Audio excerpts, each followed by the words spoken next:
எனதன்பு ரிஷபராசிக்கார நேயர்களுக்கு எனதினிய வணக்கங்க. நம்ம இன்னைக்கு வீடியோ பதிவுக்குள்ள முழுமையா போறதுக்கு முன்னாடி முருகரை மனதார வணங்கிட்டு வீடியோ பதிவுக்குள்ள போகலாங்க.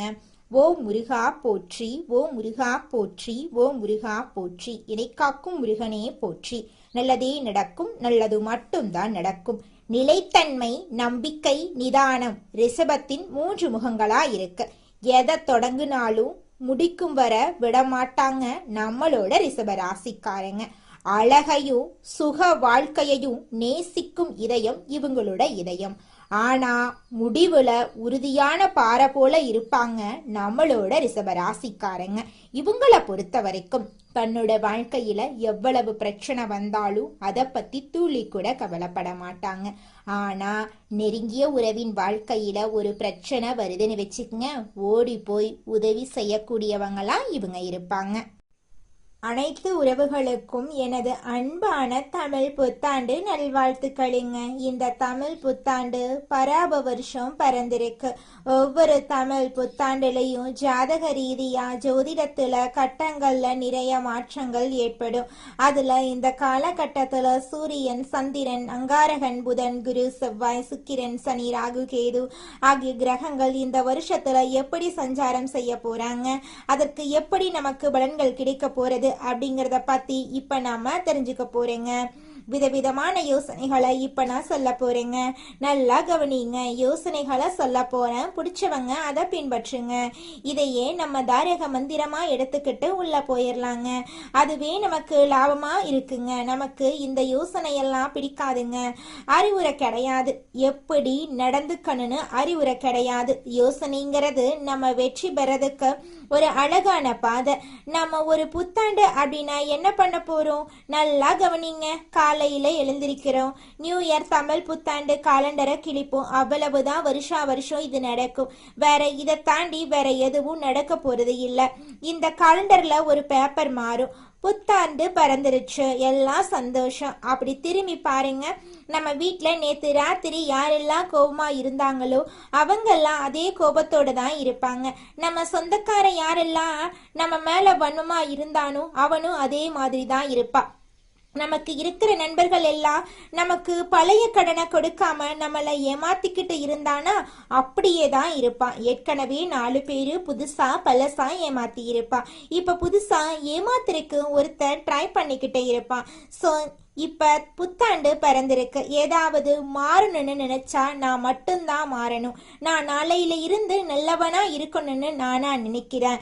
இல்ல நாளையில இருந்து நல்ல கணக்க போடணும்னு நினைக்கிறேன். நாளையில இருந்து நான் இப்படியெல்லாம் திட்டமிட்டு வெற்றி பெறணும் அப்படின்னு நினைக்கிறேன். நான் நினைக்கிறதுனால மட்டும் என்ன நடக்க போகுது?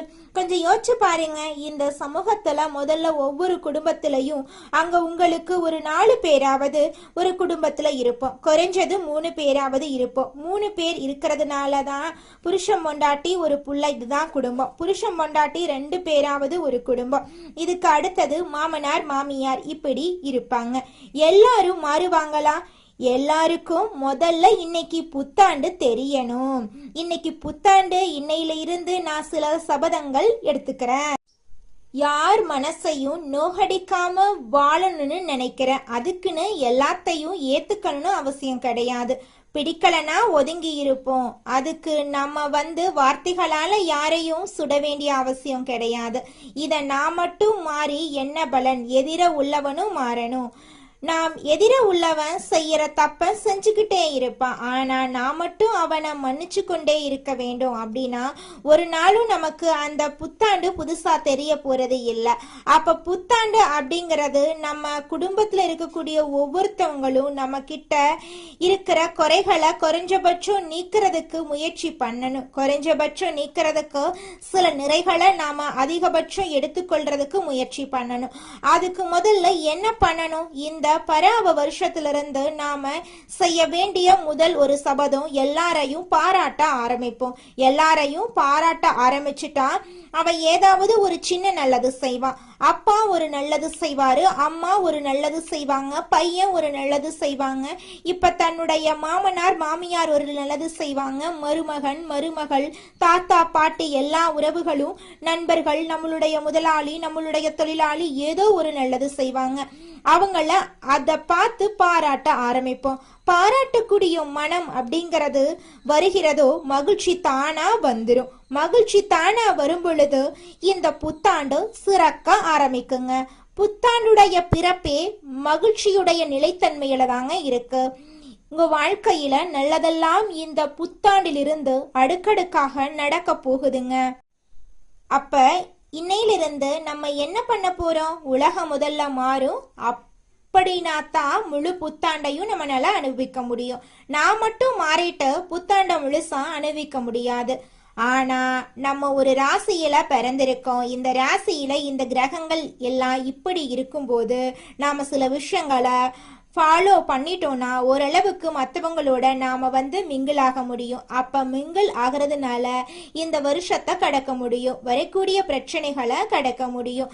அப்ப பிரச்சனைகளை எப்படி கடக்கிறது அப்படிங்கிறத விட பிரச்சனைகளை தடுத்து அதை கடப்போம் அப்படிங்கிற உயர்ந்த எண்ணத்தோட இப்ப நாம வாழ்க்கையில நடக்கக்கூடிய ஒவ்வொரு பிரச்சனைகளுக்கும் தீர்வுகளை கண்டுபிடிச்சு முயற்சி பண்ணா நிச்சயமா நம்மனால வாழ்க்கையில கூடிய விரைவில் வெற்றி அடைய முடியுங்க. இந்த உலகத்துல நிலையா வாழக்கூடியவங்க யாரு?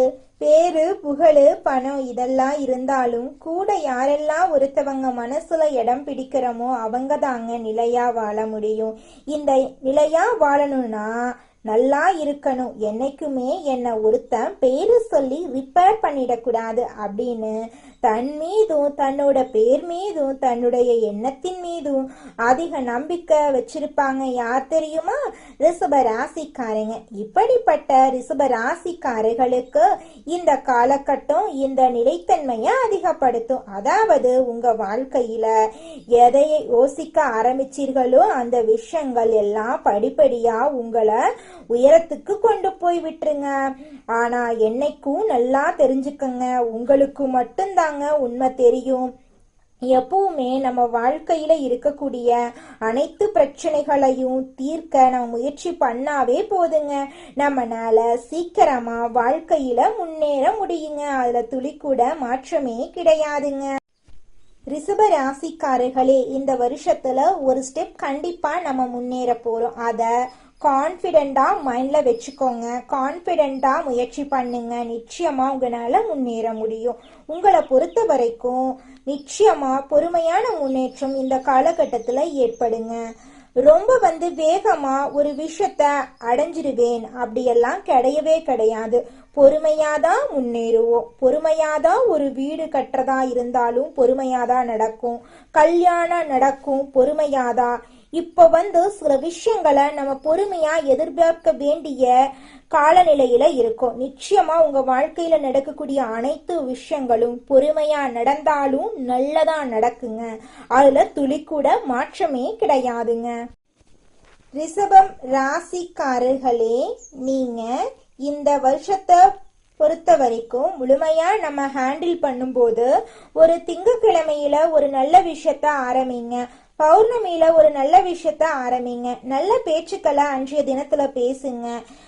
என்னால இந்த செயலை செய்ய முடியாது, என்னால வாழ்க்கையில ஜெயிக்க முடியாது அப்படிங்கிறதோட பழகிறத நிறுத்திக்கோங்க. ரொம்ப சிம்பிள். அதே மாதிரி இந்த காலகட்டத்துல சில விஷயங்களை மறந்து எங்கேயாவது வச்சுட்டோம் அப்படின்னா, ரொம்ப தூரம் வந்துட்டோம்னா அங்க உள்ளவங்களுக்கு போன் அடிச்சு சொல்லுங்க, மறந்துட்டேன், எனக்கு அனுப்பி விட்டுருங்க. கொரியர்லன்னு திரும்பி போய் எடுக்க வேண்டாம். அதுக்குன்னு விலை உயர்ந்த பொருளா இருந்தா திரும்பி போய் எடுத்துட்டு வந்துருங்க. ஆமா, அதாவது விலை மதிப்பு இல்ல, கொஞ்சம் பரவாயில்ல, வாங்கிக்கிற மாதிரி இருக்குன்னா இதுக்காக நீங்க டிராவல் ஸ்பெண்ட் பண்ண வேண்டாம். அது அதிர்ஷ்டமான பொருளா இருந்தாலும் அவங்க கிட்ட நம்பிக்கையாளர்களா இருந்தா சொன்னீங்கன்னா திருப்பி அனுப்பிடுவாங்க. இதுக்காக டைம் ஸ்பெண்ட் பண்ண வேண்டான்னு நான் சொல்றேன். அது மாதிரி சில பேரு ரொம்ப கட்டுப்பாடா விரதமெல்லாம் இந்த வருஷத்துல இருக்க வேண்டாம்.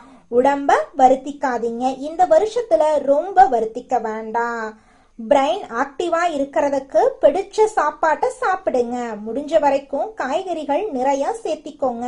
பச்சை காய்கறிகள் நிறைய சேர்த்திக்கோங்க. மனசு ரொம்ப திருப்தியா நம்மளுடைய உடம்பும் மைண்டும் பயங்கரமா ஆக்டிவா இருக்கும். உங்களுடைய வாழ்க்கையில நல்லதெல்லாம் அடுக்கடுக்கா நடக்க போகுதுங்க. அதுல துளிக்கூட மாற்றமே கிடையாதுங்க.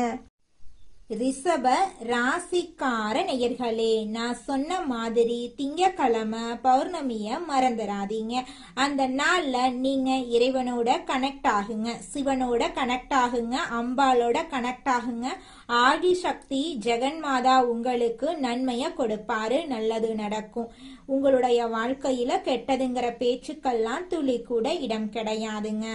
நாம முதல்ல நல்லா இருக்கணும்னா நமக்கு பிடிச்ச விஷயங்களை நம்ம இந்த வருஷத்துல சிந்திக்க ஆரம்பிக்கலாம். பிடிச்ச விஷயத்த மட்டும் செய்யலாம். நம்ம பிடிச்ச மாதிரி வாழ ஆரம்பிப்போம். நமக்கு பிடிச்சதை மட்டும் செஞ்சுக்கிட்டு வருவோம். மற்றவங்களை ரொம்ப மைண்ட்ல எடுத்துக்கிட்டு நம்மளுடைய சந்தோஷத்தை தொலைச்சிட வேண்டாம். இந்த உலகம் ஒரு சூது கவக்கூடிய உலகமா இருக்கு. இந்த குடும்பங்கள் சூது கவக்கூடிய குடும்பங்களா இருக்கு. குடும்ப உறுப்பினர்களும் அப்படித்தான் நடந்துக்கிறாங்க. நிறைய பேர் வீட்டுல பொய் சொல்றாங்க, உண்மையா இருக்க மாட்டேங்கிறாங்க. ஒட்டுமொத்த ஒரு உலகத்தையும் நம்மளுடைய ஒரு ஆளால திருத்தலாம் முடியாது. எல்லாரும் திருந்துவதற்கு முயற்சி பண்ணாதான் எல்லாரையும் திருத்த முடியும். அதனால இந்த வருஷ பரப்புல இருந்து ஒண்ணு செய்யலாம். எல்லோரிடமும் எல்லார்கிட்டையும் எதிர்பார்க்காம நம்ம நடந்துக்கிறத பார்த்து அவங்க நடந்துக்கிற அளவுக்கு நாம சில மாற்றங்களை கொண்டு வரலாம். நம்ம நல்லதா நடந்துக்க ஆரம்பிப்போம். இந்த உலகமும் நம்ம பார்த்து நல்ல விதமா நடந்துக்க ஆரம்பிக்கும். சோ நம்ம விதை எதை போடுறோமோ அதை கண்டிப்பா பயிர் அறுவடை செய்வோம். இந்த வருஷம் ரொம்ப சிறப்பா இருக்கும். எல்லாரும் உடல் நலனோட நல்லா இருப்பாங்க. கலைகள்லையும் கல்விகள்லையும் எல்லாரும் சிறந்து விளங்க போறாங்க. உறவு நண்பர்கள் எல்லாருமே உங்களை தேடி வர போறாங்க. உங்களுடைய ஆசைகள் கனவுகள் எல்லாமே இந்த வருடத்துல உங்களுக்கு நிறைவேற போகுதுங்க. அடுத்ததாக நம்முடைய ரிஷபம் ராசியில் இருக்கக்கூடிய ஒவ்வொரு நட்சத்திரக்காரர்களுக்கும் இந்த மாதம் எப்படி அமைஞ்சிருக்குன்னு தெரிஞ்சுக்கலாங்க. நம்மளோட ரிஷபம் ராசியில் இருக்கக்கூடிய முதலாவது நட்சத்திரம் கார்த்திகை 2, 3, 4ஆம் பாதம். உங்களுக்கு இந்த மாதம் எப்படி அமைஞ்சிருக்குன்னு தெரிஞ்சுக்கலாங்க. இந்த மாதம் கடந்த காலத்துல உங்களை விட்டு சென்றவர்கள் திரும்பி வந்து உங்களை சேர போறாங்க. உங்களுடைய உறவுகள் பலப்பட போகுது. தொலைபேசி தொடர்பு மூலமா சிலர் புதிய தொழில் ஒப்பந்தங்களை ஏற்படுத்தி லாபம் தேடும் முயற்சியில ஈடுபடலாம். குடும்பத்தின் மகிழ்ச்சிக்கு குறை இருக்காது. சுப நிகழ்ச்சிகள் உங்களோட குடும்பத்துல அடுக்கடுக்கா நடக்க போகுது. உங்களோட ஆசைகள் கனவுகள் எல்லாமே நிறைவேற போகுது. உங்களுடைய வாழ்க்கையில தடை தாமதம் அப்படிங்கிற பேச்சுக்கெல்லாம் துளி கூட இடம் கிடையாதுங்க. அடுத்ததாக நம்முடைய ரிஷபம் ராசியில் இருக்கக்கூடிய நட்சத்திரம் ரோஹிணி. உங்களுக்கு இந்த மாதம் எப்படி அமைஞ்சிருக்குன்னு தெரிஞ்சுக்கலாங்க. இந்த மாதம் சில அத்தியாவசிய தேவைகளுக்கு செலவு செய்ய பணம் பற்றாக்குறைய சந்திக்கலாம். அதை கண்டு நீங்க அச்சப்படக்கூடாதுங்க. ஒரு பிரச்சனை முடிந்ததும் இன்னொரு பிரச்சனை உருவாகலாம். அதை கண்டு நீங்க பயப்படக்கூடாது. ஆனாலும் மகிழ்ச்சியா நீங்க இருக்கணும். உங்கள் பிரச்சனைகள் எவ்வளவு இருந்தாலும் தோல்வியும் தொய்வும் இல்லாம நீங்க சமாளிச்சீங்கன்னா நிச்சயமா உங்களால வாழ்க்கையில ஜெயிக்க முடியுங்க. நல்லதே நடக்குங்க. நல்லது மட்டும் தாங்க நடக்கும்.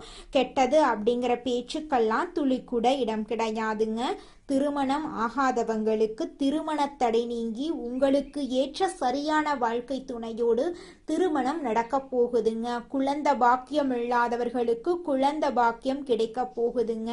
பூர்வீக சொத்து ரீதியாக இருந்த அனைத்து பிரச்சனைகளுக்கும் தீர்வு கிடைக்க போகுதுங்க. அடுத்ததாக நம்முடைய ரிஷபம் ராசியில் இருக்கக்கூடிய நட்சத்திரம் மிருகசீரிஷம் நட்சத்திரம் 1, 2ஆம் பாதம். உங்களுக்கு இந்த மாதம் எப்படி அமைஞ்சிருக்குன்னு தெரிஞ்சுக்கலாங்க. இந்த மாதம் எடுத்த காரியங்கள்ல உடனே வெற்றி ஏற்படும். சில காரியங்கள்ல தாமதமாக வெற்றி ஏற்படும். உங்கள் விடாமுயற்சி தான் உங்களுக்கு வெற்றியை தேடித்தருங்க. பழகும் நண்பர்களை எடை போட முடியாது. வெளுத்தது எல்லாம் பால் அப்படின்னு நீங்க நம்ப கூடாதுங்க. உங்ககிட்ட யார் என்ன பேசினாலும் அவங்க பேசக்கூடிய விஷயம் உண்மையா அப்படிங்கிறத ஆராய்ந்து பார்த்து தான் நீங்க செயல்படணும். அதுதாங்க உங்க வாழ்க்கைக்கு நல்லது. எனக்கு திருமணம் ஆயிருச்சு, 4-5 வருஷம் ஆச்சு, போகாத கோவில் இல்ல, பண்ணாத பரிகாரம் இல்லை, எனக்கு குழந்தை பாக்கியம் கிடைக்குமா கிடைக்காதா அப்படின்னு கண்ணீர் சிந்திட்டு இருக்கக்கூடிய ரிஷபம் ராசியில இருக்கக்கூடிய மிருகசீரிஷம் நட்சத்திரக்காரர்களே, உங்களுக்கு இந்த மாதம் குழந்தை பாக்கியம் நிச்சயமாக கிடைத்தே தீருங்க. களையாத கல்வி, குறையாத வயது, கவடு வராத நட்பு, கன்றாத வளமை, குன்றாத இளமை, கழுவினி இல்லாத உடல், சடியாத மனம், அன்பகலாத கணவன் மனைவி உறவு, நண்பர்கள். ஏன்னா நான் கொஞ்சம் மாத்தித்தான் இந்த இடத்துல சொல்றேன். எல்லாமே இதுல வரணும்னா அன்பகலாத தவறாத சந்தானம், தாழாத கீர்த்தி, மாறாத வார்த்தை, தடைகள் வராத கொடை, நம்ம கொடுக்கறத கூட இன்னொருத்தன் தடுத்து நிறுத்திடக்கூடாது. தடைகள் வராத கொடை, தொலையாத நிதி, இதயம் கோணாத கோல், ஒரு துன்பமில்லாத நல்வாழ்வு கிடைக்க பராசக்தி அபிராமி அன்னையை வணங்கி நம்மளுடைய புத்தாண்டை தொடங்கலாங்க. நிச்சயமாக நம்மளுக்கு இந்த புத்தாண்டுல நல்லது தாங்க நடக்கும். இந்த புத்தாண்டு சிறப்பாக இருக்கும். மன நம்பிக்கையும் மன தைரியமும் முதல்ல நம்ம விதைக்கலாம். எதுவும் நம்மளால் முடியும். நன்மையும் தீமையும் நம்மளாதான் வருது, நம்ம செயலாலதான் வருது, சொல்லாலதான் வருது. நல்லதே செய்வோம், நல்லதை செய்வோம், நல்லதே நடக்கும். உங்கள் வாழ்க்கையில் மேலும் நல்லதெல்லாம் நடக்க நீங்கள் செய்யக்கூடிய பரிகாரம் என பார்த்தீங்கன்னா, உங்க வீட்டுக்கு பக்கத்துல இருக்கக்கூடிய வயதான முதியவர்களுக்கு உங்களால் முடிந்த உதவிகளை செஞ்சுக்கிட்டு வாங்க. இந்த உதவியை செய்யறதன் மூலமா நீங்க செஞ்ச பாவங்கள் நிச்சயமா குறையுங்க.